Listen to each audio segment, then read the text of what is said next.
Good morning all of students. आप सभी घर पे होंगे, स्वस्थ होंगे और कोविड-19 की गाइडलाइन का पालन कर रहे होंगे। हमने पिछले टर्न पे बात की थी कि जो पशु पक्षी हैं उनकी अ, विधिक स्थिति क्या है, विधिक व्यक्तित्व वो रखते हैं या नहीं रखते हैं। तो इस संबंध में हमने बातें की थी कि बहुत प्राचीन जो एग्जाम्पल्स आपके सामने रखे थे, तो कुछ प्रयोजनों के लिए व्यक्तियों के समान इनको विधिक अधिकार समझे जाते हैं। यहूदी विधि का उदाहरण दिया था हमने, और जर्मनी विधि में मुर्गे का जो उदाहरण है वो दिया था। यूनानी विधि में वृक्षों और जानवरों को दंडित करने की बात हमने करी थी। इसके अलावा सदरलैंड ने जो बात कही थी चूहों वाली, वो हमने बात कर ली थी। तो इस तरह से हमने देखा कि सभी जो पुरानी विधियां हैं, चाहे वो यहूदी विधि हो, जर्मन विधि हो, यूनानी विधि हो, सब में पशु पक्षियों को विधिक व्यक्तित्व का को धारण करने वाला बताया है। अब आधुनिक जो विधि व्यवस्था है, पशुओं का विधिक व्यक्तित्व और आधुनिक विधि व्यवस्था, इसके बारे में हम बात करते हैं। वर्तमान में अगर देखा जाए तो पशुओं को चाहे न तो उनको हम नैसर्गिक व्यक्तित्व मान सकते हैं, जो प्राकृतिक व्यक्ति भी नहीं मान सकते, और दूसरा उनको हम काल्पनिक व्यक्ति या कृत्रिम व्यक्ति भी नहीं मान सकते, काल्पनिक व्यक्ति भी नहीं मान सकते। स्वीकार करते हैं।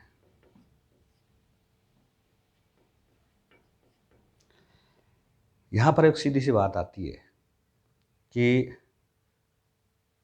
उनके अंदर, पशुओं की बात हो रही है, तो पशुओं में अधिकार और दायित्व धारण करने की क्षमता नहीं होती है, और इस दृष्टि से उनको हम व्यक्तित्व नहीं मान सकते।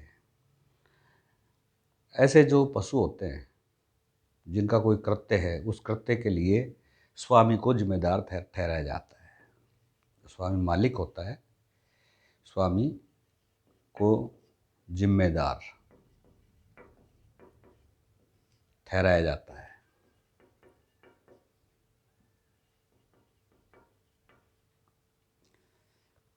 कोई किसी जानवर ने अगर किसी का नुकसान किया है, किसी व्यक्ति का, तो ऐसी स्थिति में उस जानवर का, उस पशु का जो स्वामी है, वो इसके लिए पूरी तरह से जिम्मेदार होगा। अब यहाँ पे मनुष्यों का एक कर्तव्य भी दे रखा है। मनुष्यों का कर्तव्य है, क्या कर्तव्य है? ये सभी जानते हैं आप कि पशु पक्षियों के प्रति क्रूरता का व्यवहार न करें। वे क्रूरता का व्यवहार न करें।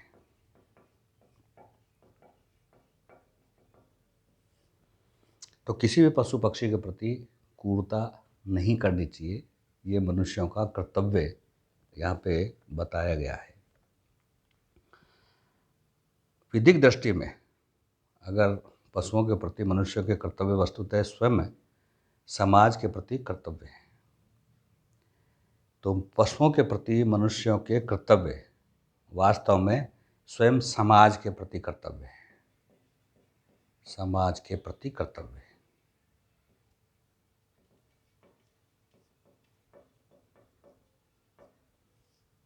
भाई क्रूरता का व्यवहार नहीं करें, तो ये पशुओं के प्रति जो मनुष्यों के कर्तव्य हैं, वो वास्तव में स्वयं समाज के प्रति कर्तव्य हैं। अब हमारे क्या क्या काम आते हैं पशु? विशेष रूप से हम देखते हैं कि पुलिस द्वारा अपराधियों का पता लगाने में, पुलिस द्वारा अपराधियों का पता लगाने में,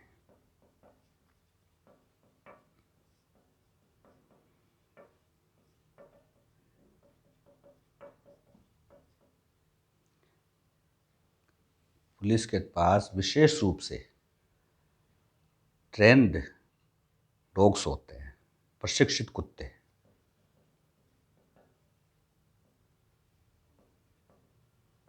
उन प्रशिक्षित कुत्तों के माध्यम से पुलिस अपराधी का पता लगाती है। और ऐसी स्थिति में हम देखते हैं कि जो प्रशिक्षित कुत्ते हैं उनकी स्थिति कुछ हमें संदेह उत्पन्न कराती है, संदिग्धता उत्पन्न करती है। ये संदिग्धता क्यों पैदा कराती है? कि संदिग्धता इसलिए पैदा कराती है कि जब हमने ऊपर जो इसके बात की थी कि पशुओं को न तो प्राकृतिक व्यक्ति माना जाता है, न ही काल्पनिक व्यक्ति माना जाता है, क्योंकि वो अधिकार और कर्तव्य धारण करने के योग्य नहीं होते हैं, धारण नहीं करते ये। और कर्तव्य और अधिकार धारण नहीं करने के कारण इनको हम विधिक व्यक्तित्व की श्रेणी में नहीं रखते हैं। तो ऐसी स्थिति में जब पुलिस द्वारा अपराधियों का जब पता लगाया जाता है तो उसमें प्रशिक्षित कुत्ते रखे जाते हैं और वो प्रशिक्षित कुत्ते अपराधी का पता लगाते हैं। तो यहाँ पे ये संदिग्धता उत्पन्न होती है कि एक तरफ तो हम इनको प्राकृतिक व्यक्ति नहीं मान रहे, न ही इनको काल्पनिक व्यक्ति मान रहे। तो ऐसी स्थिति में क्या पुलिस द्वारा अपराधियों का पता लगाने में प्रशिक्षित कुत्ते संदिग्धता पैदा नहीं करेंगे? ये निश्चित रूप से प्रश्न उठता है।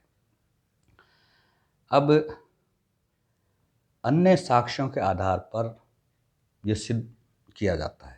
खाली प्रशिक्षित जो कुत्ते हैं वो प्रशिक्षित कुत्ते किसी अपराधी का पता लगा लेते हैं तो उसको वैसे उस दृष्टि से अपराधी उस व्यक्ति को नहीं माना जाता है जब तक कि अन्य जो साक्ष्य हैं वो उसके साथ न हों। अन्य साक्ष्य भी होने आवश्यक है।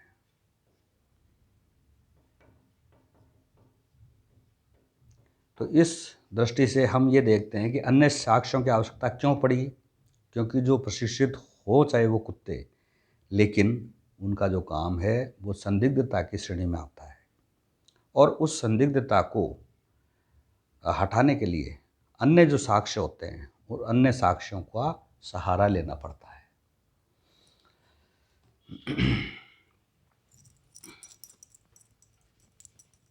अब बात करेंगे परिस्थिति और सामर्थ्य, उन दोनों में क्या अंतर है। परिस्थिति क्या है, सामर्थ्य क्या है, उसकी हम बात करते हैं। परिस्थिति के बारे में हमने बात की थी कि जो पारिवारिक जो अडिस्ट आता है उसकी जो स्थिति है, स्टेटस है, वो परिस्थिति कहलाता है।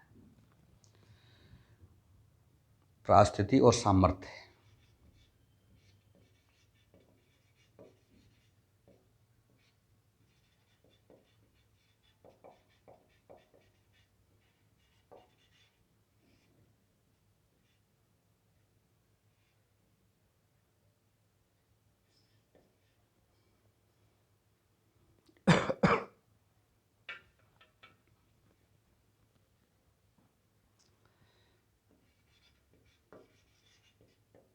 परिस्थिति और सामर्थ्य।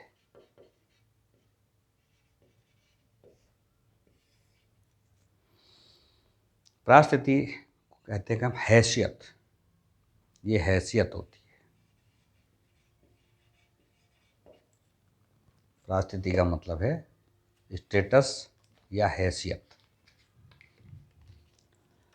और जो व्यक्ति की सांपत्तिक स्थिति को अपवर्जित कर उसकी विधिक वैयक्तिक दशा को प्रदर्शित करती है, ये हैसियत है।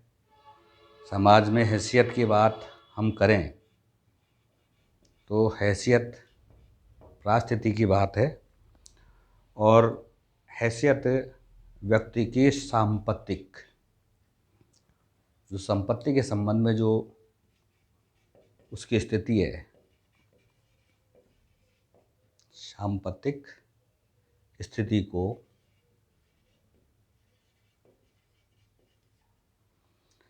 अपवर्जित कर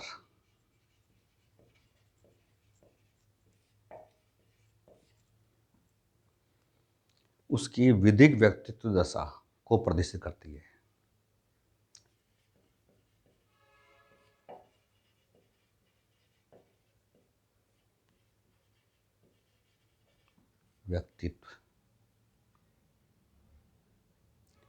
व्यक्तिक दशा को प्रदर्शित करती है।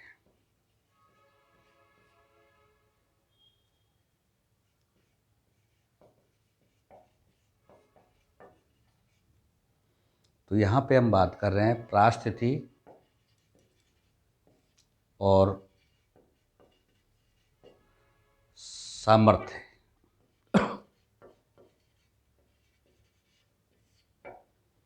तो परास्थिति से का मतलब है सीधा सा हैसियत।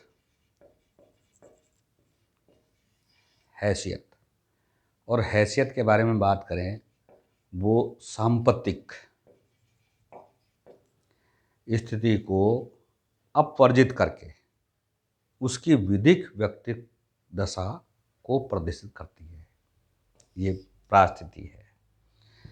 अब इस सामर्थ्य के बारे में देखें। सामर्थ्य क्या है? सामर्थ्य किसी व्यक्ति के उन अधिकार और शक्तियों को प्रदर्शित करता है जो किसी विशिष्ट पद पर होने के कारण प्राप्त होते हैं। सामर्थ्य का मतलब यहाँ पर व्यक्ति के ऐसे अधिकार, व्यक्ति के उन अधिकार और शक्तियों को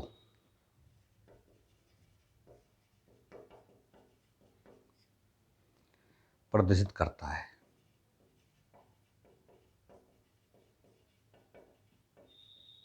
जो उसे किसी विशिष्ट पद पर होने के कारण प्राप्त होते हैं। विशिष्ट पद पर होने के कारण प्राप्त होते हैं।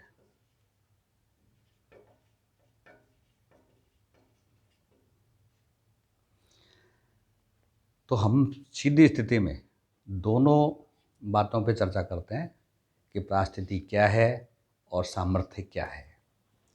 परास्थिति का मतलब सीधा सा ही हम लगाते हैं स्टेटस। स्टेटस हैसियत की बात करते हैं। हैसियत, और हैसियत वो जो सांपत्तिक स्थिति को अपवर्जित कर उसकी विधि की व्यक्तित्व दशा को प्रदर्शित करती है। यानी सांपत्तिक स्थिति को तो अपवर्जित कर दिया जाता है और उसकी जो विधिक व्यक्तिक दशा जो है, लीगल जो पर्सनैलिटी वाली जो स्टेटस है, उसको प्रदर्शित करती है। ये है परास्थिति। तो सीधे शब्दों में आप कह सकते हो कि परिवार का जो मुखिया है, उस मुखिया की जो स्टेटस है वो है यहाँ पे। संपत्ति से नहीं लगाया जाता है। पारिवारिक मुखिया का क्या स्तर है उसके इसको समझा जाता है। दूसरी जो सामर्थ्य की बात है, सामर्थ्य क्या है? सामर्थ्य व्यक्ति के उन अधिकार और शक्तियों को प्रदर्शित करता है। सामर्थ्य जो उसे किसी विशिष्ट पद पर होने के कारण प्राप्त होते हैं। जैसे माने कि कोई सरपंच है, तो सरपंच एक विशिष्ट पद है और विशिष्ट पद प्राप्त होने के कारण यहाँ पर इसको हम कह सकते हैं सामर्थ्य। ये सामर्थ्य वाली स्थिति है। और परिवार का जो मुखिया है, उस परिवार की क्या हैसियत है, तो ये परास्थिति आती है। तो परास्थिति और सामर्थ्य दोनों में इस प्रकार से ये फर्क है। बीच में हम एक बात करते हैं कि आप लोग एक कमेंट सेक्शन जो है यूट्यूब का, उस कमेंट सेक्शन में आप लोग अपना अभी तक नाम और क्लास नहीं लिख पा रहे हो, ऐसी स्थिति में हमें उस बात के लिए, जो बात आपके लिए अति आवश्यक है कि आपकी जो अटेंडेंस है जो 75% होनी आवश्यक है, तो वो 75% हाजिरी करने में हमें दिक्कत आ रही है। और उस दिक्कत की वजह से ये हो सकता है, इट मे बी पॉसिबल, कि आप सभी लोग अपनी एग्ज़ाम का फार्म ही नहीं भर पाए। क्योंकि मैं बार बार आपसे कह रहा हूँ कि आप लोग अपने नाम के साथ क्लास जोड़ते हुए जो कमेंट सेक्शन है यूट्यूब का, उसमें आप अपना नाम और क्लास कमेंट में लिखें। ये बहुत ज़रूरी है, ये आवश्यक है। इसलिए मैं कह रहा हूँ, बार बार आपसे क्यों कह रहा हूँ मैं, और मैं उम्मीद कर रहा हूँ कि आपको हर सब्जेक्ट के वीडियो मिल रहे हैं, जिनको आप देख भी रहे हैं। लेकिन कमी है बस इतनी सी कि आप लोग उसको कमेंट में जाके अपना नाम और क्लास नहीं लिखते हो, तो हमें समस्या आ रही है। अब हम बात कर लें कि डबल पर्सनैलिटी,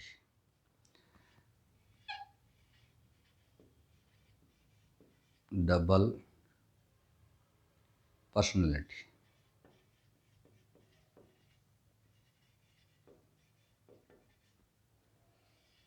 डबल पर्सनैलिटी का मतलब है दोहरा व्यक्तित्व।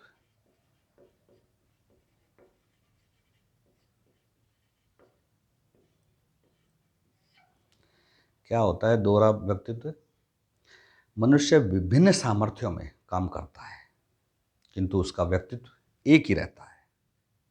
बहुत सारे सामर्थ्य हैं जिनमें काम करता है, लेकिन व्यक्तित्व एक ही रहता है।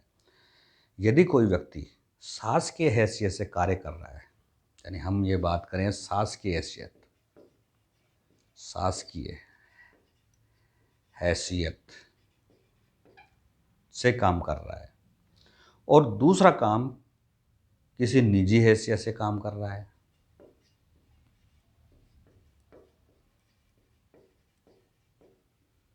दो स्टेटस हो गए इसके, शासकीय हो गया और निजी स्टेटस हो गया उसका, दो स्टेटस में काम कर रहा है। तो यहाँ पे ये होगा कि वह दूसरे सामर्थ्य में या दोहरे सामर्थ्य में काम कर रहा है। इसको हम कहेंगे दोहरा सामर्थ्य।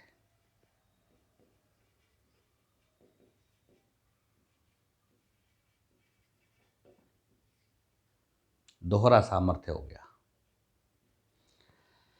परंतु उससे इसे दोहरा व्यक्तित्व प्राप्त नहीं होगा। सामर्थ्य तो दो है इसके, शासकीय हैसियत है, जैसे मान लेते हैं कि ये आरएएस है, शासकीय हैसियत में काम करेगा। दूसरा, अपने घर में अपने बच्चों के लिए पापा है, पिता है, तो ये दूसरी हैसियत, वो किसी का भाई है, किसी का बेटा है, तो ये रिलेशन की बात आ गई, तो निजी हैसियत हो गई, और ये शासकीय हैसियत हो गई। तो इस तरह से इसको हम दोहरा सामर्थ्य कह सकते हैं, लेकिन ये डबल पर्सनैलिटी नहीं होगा, ये दोहरा व्यक्तित्व नहीं होगा, नहीं होगा। ये दोहरा सामर्थ्य हो सकता है, लेकिन दोहरा व्यक्तित्व नहीं हो सकता है। अब अकॉर्डिंग टू लॉ, यानी कि विधि की दृष्टि से वह केवल एक ही व्यक्ति माना जाएगा। यहाँ पर ये जो व्यक्ति है वो व्यक्ति एक ही व्यक्ति माना जाएगा, अलग अलग व्यक्ति नहीं होंगे।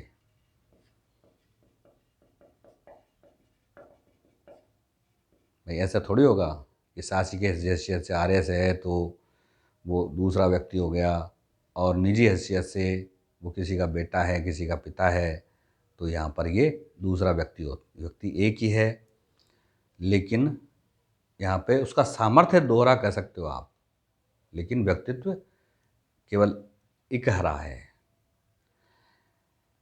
अब फॉर एग्जाम्पल के लिए हम देखते हैं कंपनी का जो डायरेक्टर है, डायरेक्टर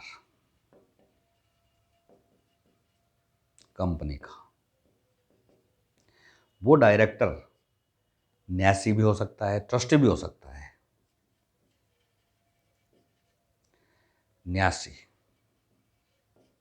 भी हो सकता है।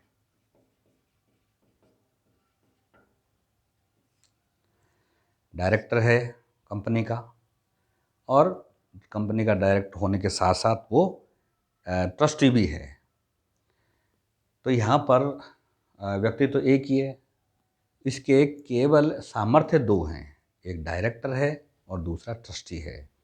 व्यक्तित्व सिंगल है, एक खराब व्यक्तित्व है। इंग्लिश लॉ की बात करें तो इंग्लिश लॉ में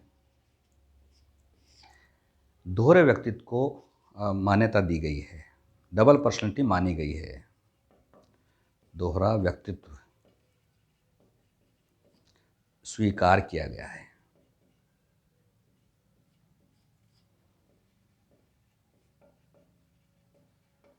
डबल पर्सनैलिटी स्वीकार की जाती है इंग्लिश लॉ में। यहाँ पे डबल पर्सनैलिटी हो जाएगी अगर इंग्लिश लॉ की बात है, कोई कंपनी का डायरेक्टर है और ट्रस्टी भी है, तो ऐसी स्थिति में वो यहाँ पर इंग्लिश लॉ के अकॉर्डिंग वो डबल पर्सनैलिटी का स्वामी होगा, डबल पर्सनैलिटी उसने धारण की हुई होगी, ये माना जाएगा। परंतु यहाँ भी एक परंतु लगा हुआ है। क्या परंतु है कि ऐसी स्थिति में जबकि विधिक अंतरण किया जाता है, को लीगल ट्रांसफ़र होता है, तो ऐसी स्थिति में ये उसको अधिकार नहीं है, विधिक अंतरण का अधिकार नहीं है।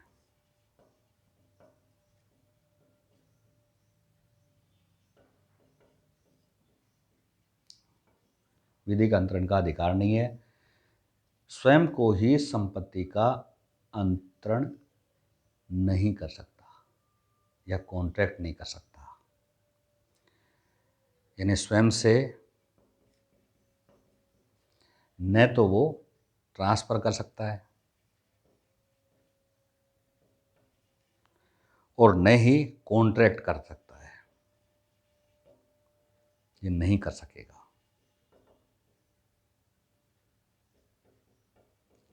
इसको आप ध्यान से ऐसे देखें, जो इंग्लिश लॉ में बात कही गई है कि दोहरा व्यक्तित्व स्वीकार किया गया है इंग्लिश लॉ में, लेकिन यहाँ पे ये चीज़ आती है कि विधिक अंतरण जब होता है तो विधिक अंतरण का अधिकार एक व्यक्ति से दूसरे व्यक्ति में नहीं है। यानी इंग्लिश लॉ में जब जो डायरेक्टर और ट्रस्टी, इन चाहे वो एक ही व्यक्ति है, लेकिन इनको दोहरा व्यक्तित्व माना गया है, और दोहरा व्यक्तित्व होने पर भी वो खुद से संपत्ति का ट्रांसफ़र नहीं कर सकता। प्रॉपर्टी ट्रांसफ़र, एक तो प्रॉपर्टी ट्रांसफ़र नहीं कर सकता है, खुद खुद को कैसे करेगा, और स्वयं के साथ कोई कॉन्ट्रैक्ट भी नहीं कर सकता। तो न तो कॉन्ट्रैक्ट कर सकता है, न ही संपत्ति का अंतरण कर सकता है। यहाँ पर ये ध्यान देने वाली बात है, क्योंकि इसमें एक चीज़ और हम शामिल कर सकते हैं, वो स्वयं के खिलाफ वाद भी नहीं ला सकता, वाद भी नहीं ला सकता। तो तीन चीज़ें यहाँ पर आपके सामने रखी है। पहली, संपत्ति का ट्रांसफ़र, वो संपत्ति का ट्रांसफ़र नहीं कर सकता। दूसरा, कॉन्ट्रैक्ट नहीं कर सकता। तीसरा, वाद नहीं ला सकता। यानी सीधी सी बात है कि एक व्यक्ति अपने खिलाफ ही कैसे वाद लाएगा, और अपने कोई संपत्ति का ट्रांसफ़र कैसे करेगा, अपने से ही कॉन्ट्रैक्ट कैसे करेगा। यहाँ पे जो वाद नहीं ला सकने की बात है, तो वो वाद अपने खिलाफ ही तो ला रहा है। तो एक समय में एक व्यक्ति वादी और प्रतिवादी नहीं हो सकता। ये एक नियम है कि एक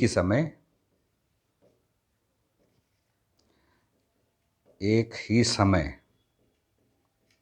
व्यक्ति वादी और प्रतिवादी नहीं हो सकता। न तो एक ही समय वो वादी और प्रतिवादी हो सकता है, एक दूसरा न वो स्वयं संपत्ति को अपने को ट्रांसफ़र कर सकता है, न ही अपने से कॉन्ट्रैक्ट कर सकता है, अपने खिलाफ भी वाद नहीं ला सकता। तो यहाँ पर तो सीधा सा नियम है कि कोई भी व्यक्ति एक ही समय वादी और प्रतिवादी नहीं हो सकता है।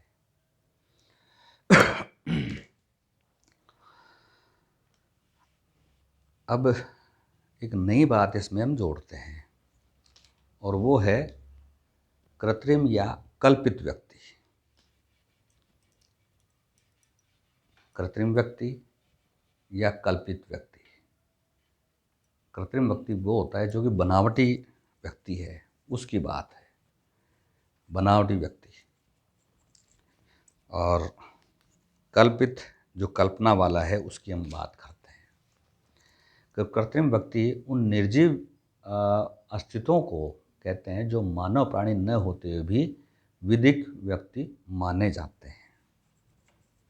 यानी हमने जब ये टॉपिक आपका शुरू किया था उस समय हमने बात की थी कि कोई भी ऐसा अस्तित्व जो वास्तव में मानव नहीं है फिर भी उसको विधिक अर्थों में मानव स्वीकार किया जाता है, मानव माना जाता है।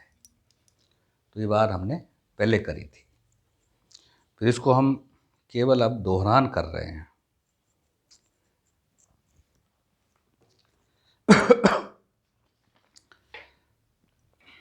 कृत्रिम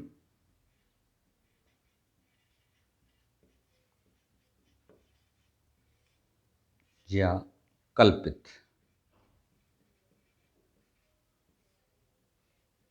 व्यक्ति।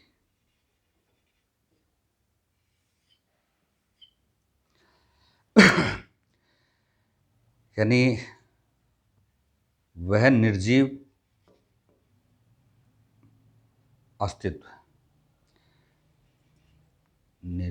अस्तित्व जो मानव प्राणी न होते हुए भी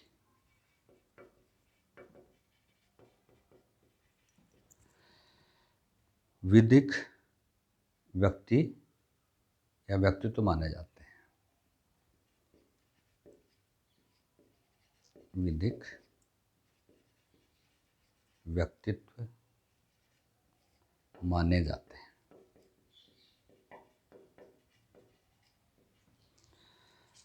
ऐसे निर्जीव अस्तित्व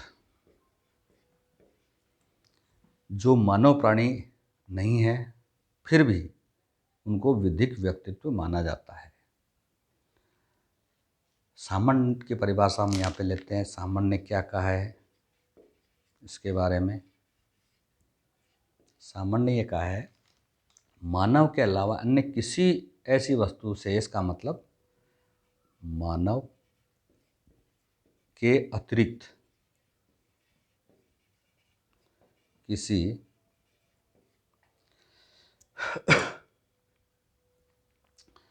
ऐसी वस्तु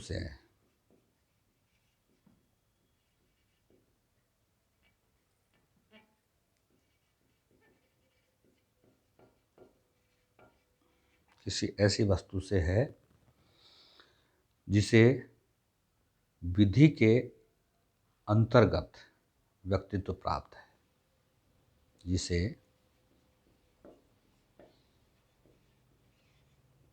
विधि के अंतर्गत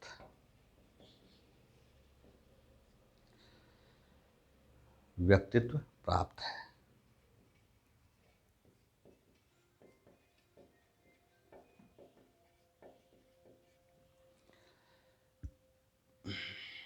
देखो, ये सीधे से अर्थों में सामान्य बात की है कि कृत्रिम व्यक्ति या कल्पित व्यक्ति कौन है। मानव के अतिरिक्त किसी ऐसी वस्तु से इसका अर्थ लगाया जाता है जिसे विधि के अंतर्गत व्यक्तित्व प्राप्त है। विधिक व्यक्तियों का सृजन करने में विधि वास्तविक वस्तु का काल्पनिक मानवीकरण करती है। अब विधिक व्यक्तियों का सृजन, व्यक्तियों का सृजन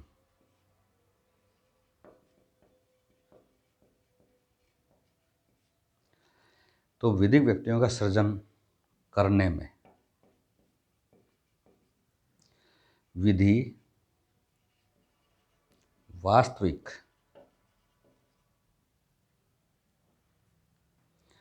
वस्तु का काल्पनिक मानवीकरण करती है। वास्तविक वस्तु का काल्पनिक मानवीकरण करती है। अतः विधिक व्यक्ति एक ऐसा कृत्रिम या काल्पनिक व्यक्ति होता है जो कानून की दृष्टि से व्यक्ति है, परंतु तथ्य की बात करें तो तथ्यतः वह वास्तविक मनुष्य नहीं है। तो यहाँ पे इसका सार जो है वो सार हम इस तरह से देते हैं। विधिक व्यक्ति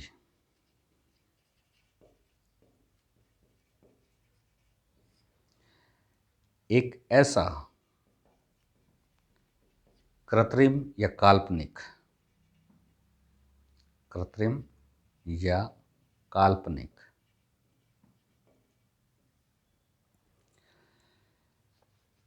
व्यक्ति होता है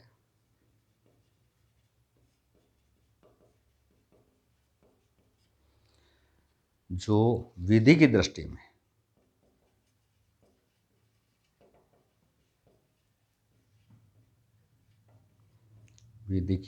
में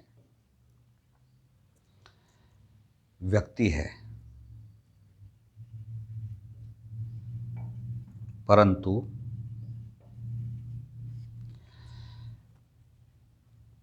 वह वास्तविक मनुष्य नहीं है।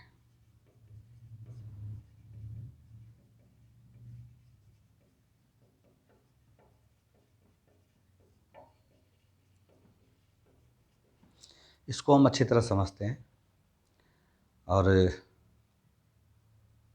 यहाँ पर जो वास्तविक मनुष्य है वो है जूरिडिकल पर्सन, JURIDICAL पर्सन, वास्तविक मनुष्य। यहाँ पर ये जूरिडिकल पर्सन, ये कृत्रिम व्यक्ति की बात हो रही है। यहाँ पे ये कृत्रिम व्यक्ति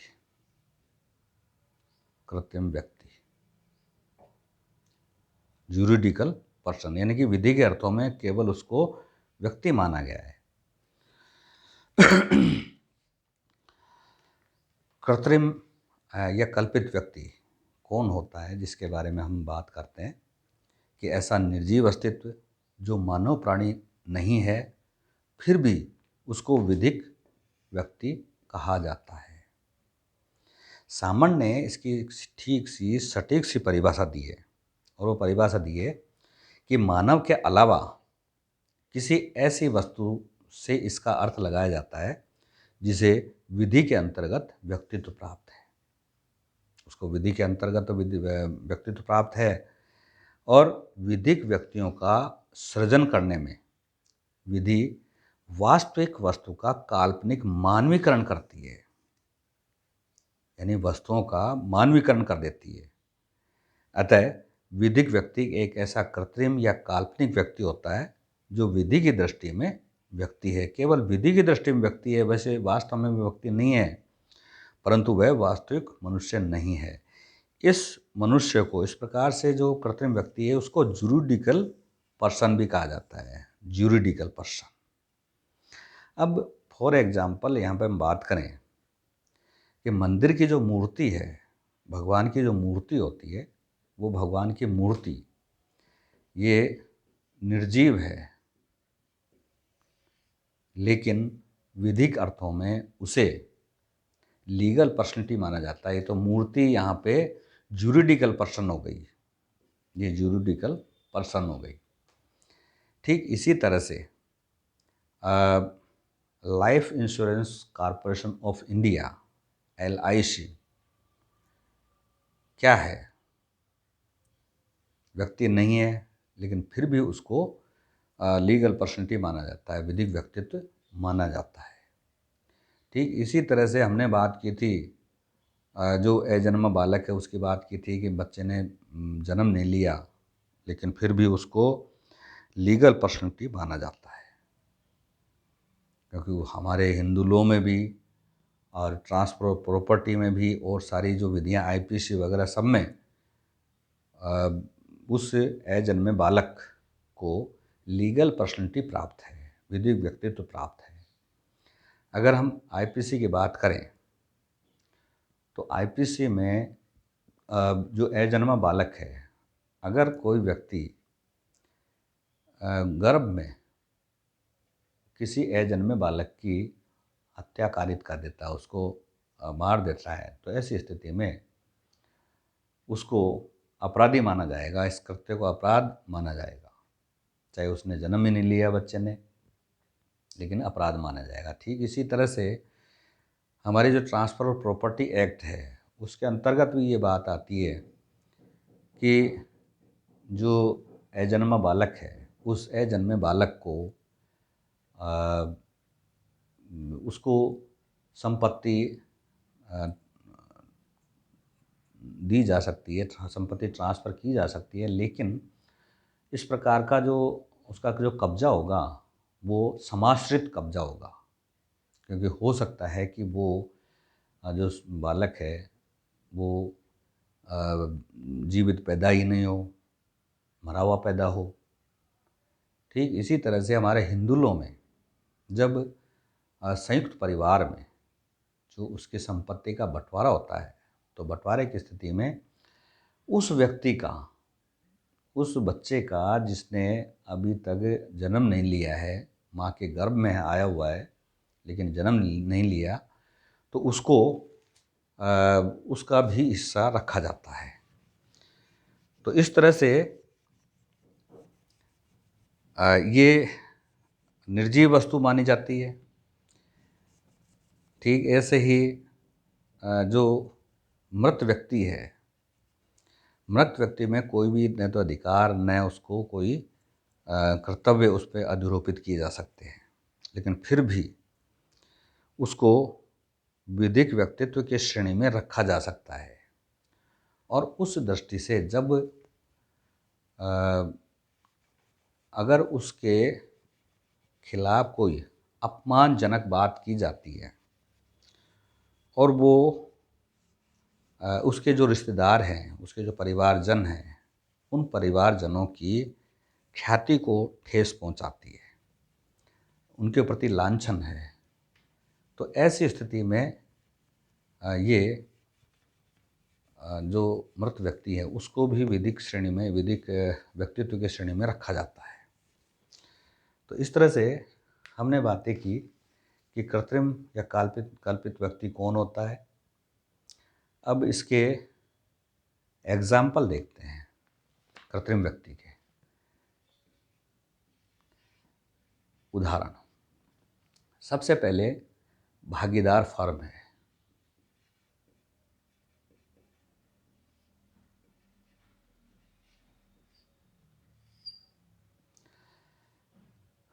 पार्टनरशिप फर्म है और न्यायाधीश है, और न्यायाधीशों को इनको न्यायालय कहा जाता है, माननीय न्यायालय बोला जाता है न्यायाधीश को।